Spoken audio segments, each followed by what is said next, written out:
tu es en marge de cette histoire. Il faut comprendre une chose. Quand il s'agit de l'intégrité territoriale, quand il s'agit du drapeau, quand il s'agit de l'armée nationale, nous devons être unanimes et unis.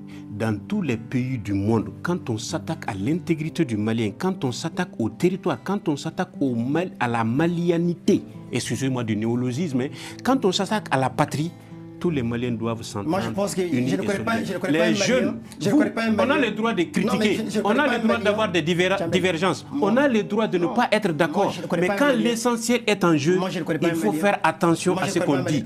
Il ne faut pas permettre à ce que les étrangers se cachent derrière soi pour attaquer son pays, comme les terroristes le font. Il ne faut pas permettre d'attrape-niveau, de marche-pied pour les terroristes. Il ne faut pas faire de l'apologie du terrorisme. Dans aucun pays du monde qu'on l'a. Ceux qui sont aujourd'hui, ceux à qui le Premier ministre reproche de le faire. Je suis désolé que ce soit des Maliens. C'est le sujet de notre débat du jour en compagnie de Thiambel Guimbayara. Bonsoir Thiambel. Bonsoir, merci de cette invitation Carly. Maître Bala Cissé, bonsoir. Bonsoir, merci beaucoup Carly de cette invitation. Monsieur, comment qualifierez-vous la situation sur le terrain actuellement au Mali, Thiambel? La situation sur le terrain, c'est une redondance. La situation est connue, elle est réelle, mais la situation vue de l'extérieur, elle est racontée avec des propos alarmistes, avec un narratif qui donne des sueurs froides. Cette réalité est tout de même quand même en décalage avec ce que vivent les Maliens. Attention, là je ne dis pas qu'il n'y a pas de difficulté, qu'il n'y a pas de problème d'alimentation, qu'il n'y a pas de problème d'électricité, qu'il n'y a pas de problème. Le Mali est un pays continental qui est desservi par deux ports principalement, le port de Dakar et le port d'Abidjan. Le Mali est un pays qui a longtemps compté sur ce commerce-là et qui a laissé ce commerce-là, cette transaction dans le domaine des privés. Et l'État s'en est éloigné depuis longtemps de cette gestion. C'est vrai que ce n'est pas sans conséquence, mais c'est de la responsabilité quand même de l'État de sécuriser les 22 millions de Maliens, de travailler en sorte que ces 22 millions puissent vivre dans une atmosphère de paix et de tranquillité, malgré la crise de 2012, malgré les difficultés, malgré la crise économique, malgré la pression. Et cette pression aujourd'hui qui se fait sentir a contribué bien sûr à unir le peuple malien à ce qu'il fasse face en réalité à son destin. Je le dis très souvent, le Mali est notre destin commun. Et cette fibre patriotique, le Malien là en fait. Le Malien est patriote dans son âme et dans sa chair. Et ce patriotisme se conçoit bien avant l'école. C'est l'attachement, c'est la société malienne elle-même qui fait ça. Et donc cela, je crois que les partenaires doivent prendre beaucoup en compte. Les partenaires et leurs sponsors ou leurs soutiens doivent le comprendre et l'entendre. On y viendra dans les détails tout à l'heure, Maître Bala Cissé. Moi, je pense que le Mali est un trésor avec des complicités. Aujourd'hui, qu'il faut connaître, contrairement à beaucoup de jugements de valeur, comme Thiambel l'a dit, il y a jugement de valeur, il y a beaucoup aussi de préjugés sur le Mali. Moi, je pense que les Maliens aujourd'hui sont en main les clés pour sortir dans cette crise, comme Thiambel l'a dit. Je pense qu'aujourd'hui, si on retourne au retour à beaucoup de solutions aujourd'hui, je pense que les Maliens pourront discuter entre eux-mêmes de trouver des solutions parce que si on regarde la crise malienne, elle est multidimensionnelle. On a une crise à la fois sécuritaire, politique, voire même économique aujourd'hui, comme Thiambel l'a su bien dit aujourd'hui, parce que n'oublions pas quand même qu'aujourd'hui nous sommes en face à des défis vraiment économiques aujourd'hui, parce qu'un pays qui n'a pas accès à la mer aujourd'hui, qu'on voit clairement quand même que le Mali. Je pense aussi qu'il y a certains choix du Mali qu'on reverra dans les détails. Je pense qu'il faut qu'on revoie notre orientation aujourd'hui. C'est un voisin, je pense que malgré tout, il reste nos frères. Il faut revoir notre copie, de voir des dialogues possibles aussi au-delà même du peuple malien. Et je pense quand même que le Mali va sortir. Mais je ne crois pas l'idée, je termine par ça, je ne crois pas l'idée d'un effacement total. Je pense que la crise est là, elle est réelle, mais il faut des solutions, on en reverra. Oui, je pense bien sûr. On en parlera des solutions. Mais là, quand on regarde la situation, c'est véritablement un effet domino, parce que pour contextualiser, c'est suite à une interdiction des autorités maliennes qui avaient imposé une interdiction de la vente de carburant dans certaines localités en vue d'empêcher les terroristes de s'alimenter. Finalement, quand on regarde tout ça dans le fond, certains parlent d'une impréparation aussi du côté du gouvernement malien qui n'a pas anticipé, je dirais, cet effet domino-là, Thiambel.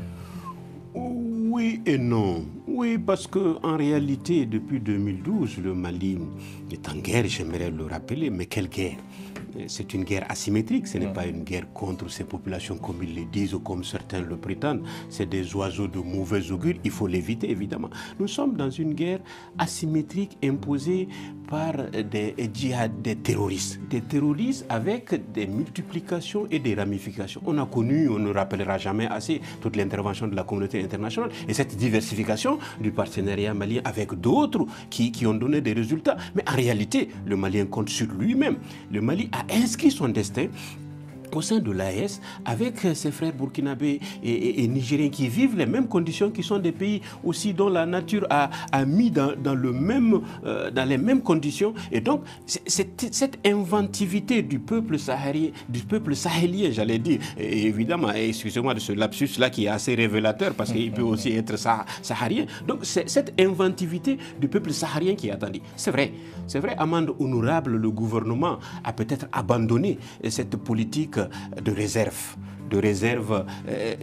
réserve stratégique de certains denrées de première nécessité. Ça a été abandonné par rapport à la libre concurrence. Ça, c'est encore, on subit les effets néfastes des institutions de Bretton Woods qui nous ont imposé cette libéralisation à outrance-là. Mais qu'à cela ne tienne, nos autorités doivent savoir qu'il y a une mesure, quoi qu'on dise de ces démocraties-là. Aujourd'hui, la France a ses réserves d'or qui sont peut-être injustement extraits de l'Afrique. Les États-Unis ont leurs réserves d'or, ils ont leurs réserves d'énergie, leurs réserves de matières premières.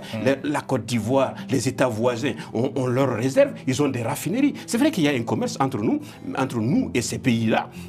Avant que cette orientation, cette coopération avec le pays voisin qui est le Niger, qui est presque un pays producteur de pétrole, soit à hauteur de souhait, on n'en est pas là. Il faut exploiter à visage découvert, il faut exploiter avec stratégie les partenariats avec le Sénégal, avec la raffinerie d'Abidjan pour qu'on revienne à ces fondamentaux-là, faire cette réserve-là qui est importante, qui est stratégique. Elle n'est pas que dans le domaine d'hydrocarbures seulement, c'est dans le domaine alimentaire, parce que vu la configuration de notre pays, c'est la nature qui nous impose cela. Mais je crois qu'on doit tirer les leçons, effectivement.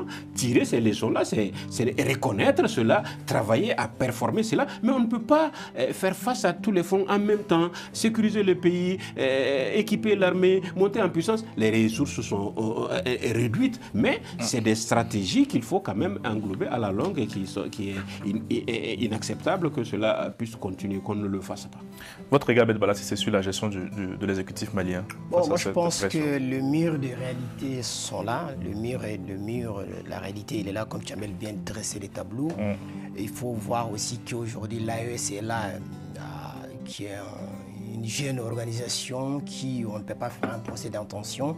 Mais toutefois, je pense qu'il faut vraiment, certes aujourd'hui, critiquer ces pays aussi, ça devient un blasphème. Parce que si on critique trop, je pense qu'on fragilise ces pays, on fragilise aussi l'organisation. Moi, je pense qu'il y a des propositions. Moi, je pense qu'aujourd'hui, on peut sortir des critiques aujourd'hui parce que les navires peuvent couler à tout moment. Non, mais il y a des critiques non, je reviens.